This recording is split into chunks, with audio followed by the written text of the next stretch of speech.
Araling Panlipunan 6, Quarter 3, Week 5, Milk Base. Ang paksa ng ating aralin sa araw na ito ay pagtugon ng mga Pilipino sa patuloy na mga suliranin, issue at hamon ng kasarinlan sa kasalukuyan. Ito ay mula sa Learner's Pocket Lip. Hello kids! It's me, Teacher Frel. Don't forget to subscribe, like, and share, and hit the notification bell for the latest video. You can also follow my Facebook page, Teacher Frel TV.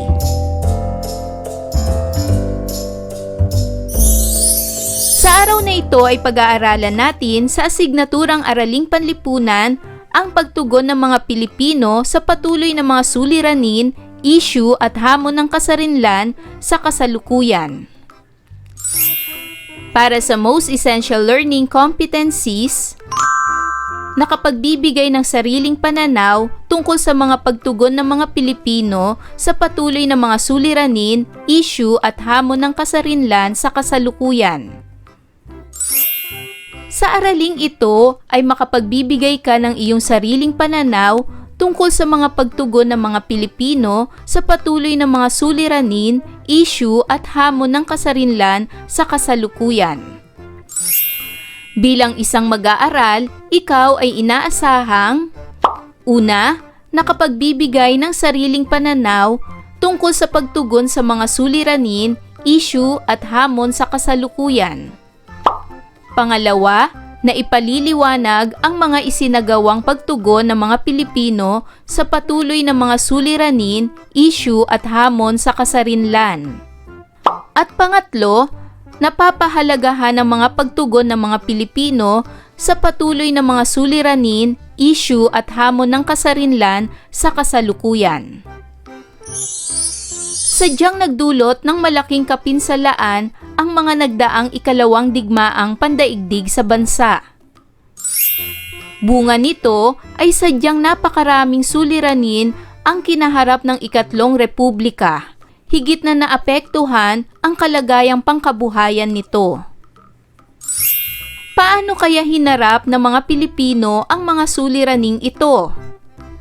Paano tinanggap ng mga nahalal na pinuno ng bayan ang hamong kanilang hinarap upang mapatatag at maisaayos ang kabuhayan ng bansa? Pag-aralan natin ang mga pagtugon na isinagawa upang mapabuti ang kalagayan ng bansa. Ang pamahalaan ng ikatlong republika ay tumagal ng 25 taon. Ito ay pinamahalaan ng 6 na pangulong nagsumikap na masolusyonan ng mga suliraning pangkabuhayang kinaharap ng bansa. Ito ay sina Pangulong Manuel Roxas, Pangulong Elpidio Quirino, Pangulong Ramon Magsaysay, Pangulong Carlos Garcia, Pangulong Diosdado Macapagal, at Pangulong Ferdinand Marcos. Bawat isang pangulo ay nagsagawa at naglunsad ng mga programa at patakaran para sa ikasusulong ng ekonomiya. Narito ang ilang mahalagang hakbang na isinagawa ng republika upang mapabuti at maisaayos ang kalagayan ng pamumuhay ng mga tao. Ang una ay nasyonalisasyon ng tingiang pangangalakal. Upang mapigilan ang pamamayani ng mga dayuhan sa pagpapatakbo ng komersyo at kabuhayan ng bansa, ay isinagawa ang isang batas. Pinagtibay ng Kongreso ang batas hinggil sa nasyonalisasyon ng tingiang pangangalakal o retail trade. Ito ay nagtatadhana na ang makapangangalakal lamang ng tingian ay ang mga korporasyon o samahang ganap na Pilipino. Sumunod ay ang pagpapabuti ng sistema ng edukasyon. Sa pamamagitan din ng edukasyon ay sinikap ng pamahalaang linangin sa mga kabataang Pilipino ang damdaming nasyonalismo at pawiin ang kaisipang kolonyal, nang sa gayon ay makita nila na sila ang dapat na maging Panginoon sa sariling bayan. Nagtayo rin ng mga paaralang pampamayanan o community schools ang pamahalaan. Sa mga paaralang ito, itinuro ang mga pag-aaral na bokasyonal depende sa uri ng komunidad na kinabibilangan ng mga mamamayan. Sa pamamagitan nito ay lubos na napaunlad ang pamumuhay ng mga tao, partikular na iyong mga nasa rural na pook o probinsya. Ang sumunod naman ay ang pagpapataas ng produksyon, partikular ang pagsasaka. Upang mapaunlad ang kalagayan ng mga magsasaka, ay bumuo ang pamahalaan ng mga reforma sa lupa.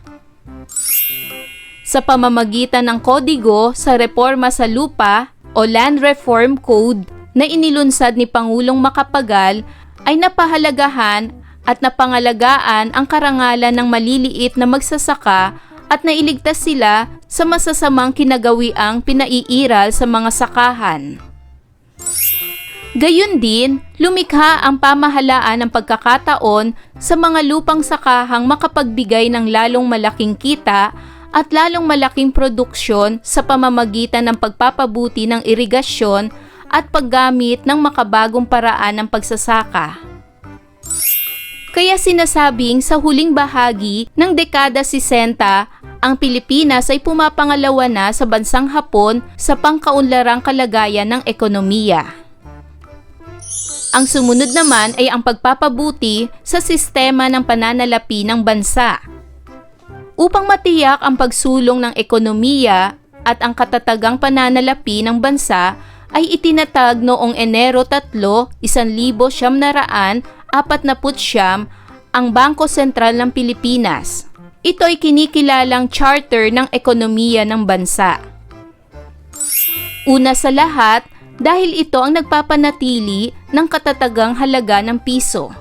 Upang maisagawa ang bagay na ito, ang Bangko Sentral ng Pilipinas ay pinagkalooban ng kapangyarihang panatilihin ang pandaigdigang halaga ng piso at ang katumbas na halaga nito kontra sa pera ng ibang bansa. Sa pangkalahatan, ito ay tumatayong tagapayo ng pamahalaan pagdating sa mga usaping pinansyal ng bansa.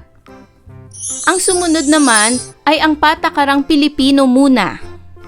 Isa sa pinakatanyag na programang inilunsad ng pamahalaan upang mapaunlad ang kabuhayan ng bansa ay ang Patakarang Pilipino Muna. Ito ay ipinatupad ni Pangulong Garcia sa bisa ng resolusyon bilang 204 noong Agosto 21, 1958. Ang patakarang ito ang nagbigay ng karapatan sa mga Pilipinong magbukas ng mga kalakal bago ang mga dayuhan. Dahil dito, isa sa mga programang ipinatupad sa bansa ay ang ganap na pagsasarili ng Pilipinas sa larangan ng kabuhayan sa pamamagitan ng pagpapairal ng Patakarang Pilipino Muna na ang ibig sabihin ay kailangang tangkilikin muna at paunlarin ng mga industriya at kabuhayang Pilipino bago ang sa ibang mga bansa. Ngayon ay sagutin natin ang mga katanungan. Para sa unang tanong, isa-isahin ang mga dahilan ng suliraning pangkabuhayan ng bansa noong panahon ng Ikatlong Republika. Sa iyong palagay, alin sa mga ito ang higit na nakaapekto sa kabuhayan ng bansa? Narito ang aking halimbawang sagot. Ang mga dahilan ng suliraning pangkabuhayan ng bansa noong panahon ng Ikatlong Republika ay ang tingiang pangangalakal, sistemang edukasyon, kalagayan ng mga magsasaka, sistema ng pananalapi ng bansa at kabuhayan ng mga Pilipino. Sa aking palagay, ang higit na nakaapekto sa kabuhayan ng bansa ay ang kabuhayan ng mga Pilipino. Para naman sa pangalawang tanong, sang-ayon ka ba sa paraan ng pagtugon ng ating Pangulo sa mga suliranin, isyu at hamon na hinaharap ng ating bansa? At narito ang aking halimbawang sagot. Opo, sang-ayon ako sa paraan ng pagtugon ng ating Pangulo sa mga suliranin, isyu at hamon na hinaharap ng ating bansa sapagkat alam ko na ginagawa niya ang lahat upang mapaunlad ang ating bansa at maging maayos ang pamumuhay ng bawat Pilipino. At para naman sa pangatlong katanungan, sa mga naging pagtugon ng mga Pilipino, alin sa mga programang ito ang higit na naibigan mo? Narito ang aking halimbawang sagot. Ang higit na naibigan ko sa pagtugon ng pamahalaan ay ang Patakarang Pilipino Muna upang mapaunlad ang kabuhayan ng bansa dahil ang patakarang ito ang nagbigay ng karapatan sa mga Pilipinong magbukas ng mga kalakal bago ang mga dayuhan.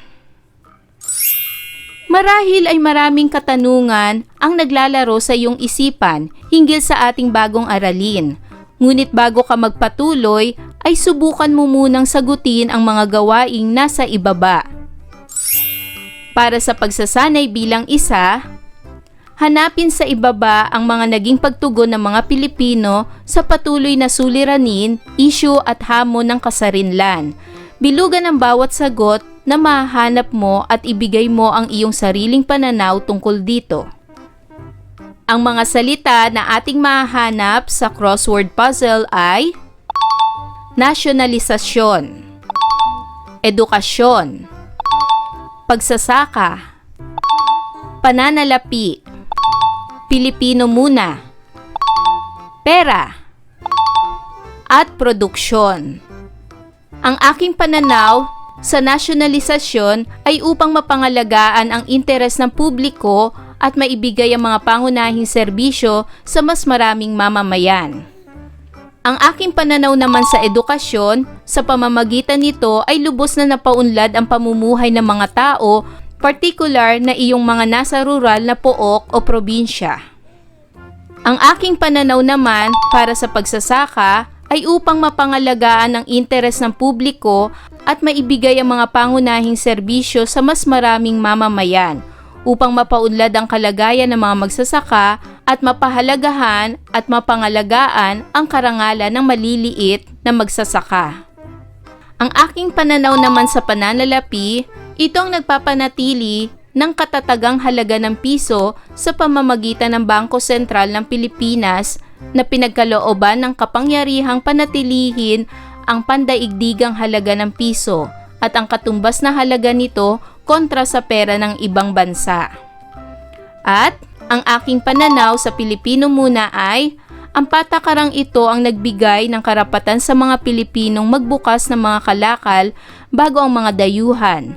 Dahil dito, isa sa mga programang ipinatupad sa bansa ay ang ganap na pagsasarili ng Pilipinas sa larangan ng kabuhayan. Pagpapakita ng isang piraso ng tingting at isang buong walis tingting. Una, alin ang higit na makalilinis ng kalat, ang isang pirasong tingting o ang maraming tingting na pinagsama-sama upang makabuo ng walis? Ang aking sagot ay, ang higit na makalilinis ng kalat ay ang maraming tingting na pinagsama-sama. Pangalawa, bakit higit na makalilinis ang pinagsama-samang tingting? Ang aking sagot ay, higit na makalilinis ang pinagsama-samang tingting dahil mas marami itong makukuhang kalat. Pangatlo, ganun din ba ang dapat na gawin ng mga Pilipino sa pagharap ng mga suliranin? Ipaliwanag, dapat sama-sama, tulong-tulong. Narito ang aking sagot. Opo, dahil mas mabilis na malulutas ang suliranin kung nagkakaisa ang bawat Pilipino. Pagkatapos mong malaman ang mga pagtugon na isinagawa ng mga Pilipino upang mapabuti ang kalagayan ng bansa, linangin mo pa ang iyong kaalaman sa pamamagitan ng paggawa ng mga sumusunod na gawain. Para sa pagsasanay bilang dalawa, sagutin ang mga gabay na tanong. Unang katanungan, ano-ano ang mga bahaging dapat gampanan ng mga mamamayan sa pagtataguyod ng kaunlaran ng bansa? Narito ang aking halimbawang sagot. Ang mga bahaging dapat gampanan ng mga mamamayan ay ang pagiging responsableng mamamayan, pagtangkilik sa lokal na produkto, pakikilahok sa mga proyektong pangkaunlaran at pagpapalaganap ng kapayapaan at pagkakaisa.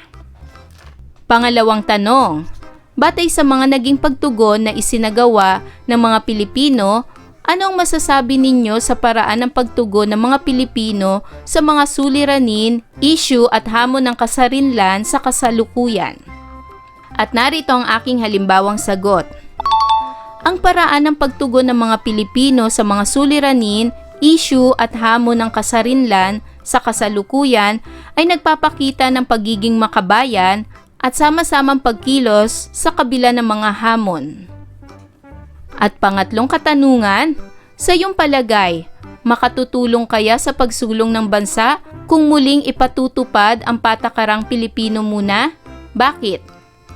Narito ang aking halimbawang sagot. Ang patakarang Pilipino muna ay may malaking potensyal upang mapalakas ang ekonomiya ng bansa at itaguyod ang pambansang kasarinlan. Gayunpaman, kailangan itong ipatupad ng maayos, may suporta sa lokal na sektor at may malinaw na regulasyon upang maging epektibo at patas. Ang tagumpay nito ay nakasalalay din sa sama-samang pagkilos ng gobyerno, pribadong sektor at mamamayan. Para naman sa pagsasanay bilang 3, ibigay ang iyong sariling pananaw tungkol sa konseptong matatagpuan sa loob ng kahon. Gawin ito sa isang malinis na papel. Narito ang konsepto na nasa loob ng kahon. Ang sabi ay, mahalaga ang pagtutulungan ng pamahalaan at pamayanan sa pagpapabuti at pagpapaunlad ng bansa. Ang aking pananaw ukol dito ay, ang pagkakaisa ng pamahalaan at pamayanan ay nagsisilbing tulay tungo sa isang mas maunlad at mas maayos na lipunan. Ang bawat isa ay may papel na dapat gampanan at sa pagtutulungan, nagiging mas posible ang tagumpay ng bansa. Sa huli, ang tunay na progreso ay hindi lamang nakasalalay sa liderato ng gobyerno kundi sa sama-samang pagkilos ng lahat ng Pilipino. Para naman sa pagsasanay bilang 4, sumulat ng isang payak na talata tungkol sa iyong magagawa bilang mag-aaral upang makatulong sa pagtugon sa mga suliranin, issue at hamon na kinakaharap ng ating bansa sa kasalukuyan. Gawing gabay ang rubric na matatagpuan sa ibaba. Isa-isip natin. Mga hakbang na isinagawa ng pamahalaan ng ikatlong republika upang mapabuti ang kalagayan ng bansa. Una, nasyonalisasyon ng tingiang pangangalakal. Pangalawa, pagpapabuti ng sistema ng edukasyon. Pangatlo, pagpapataas ng produksyon, partikular ang pagsasaka. Pang-apat, pagpapabuti ng sistema ng pananalapi sa bansa. At panghuli, isa rin sa paraang isinagawa ng pamahalaan upang isulong ang kabuhayan ng bansa ay ang paglulunsad ni Pangulong Carlos P. Garcia ng patakarang Pilipino Muna noong Agosto 21, 1958. Ayan mga bata, naunawaan niyo ba ang ating aralin sa araw na ito?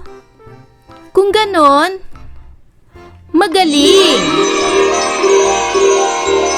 Mga bata, sana'y marami kayong natutunan sa ating aralin. Hanggang sa susunod na video lesson, paalam!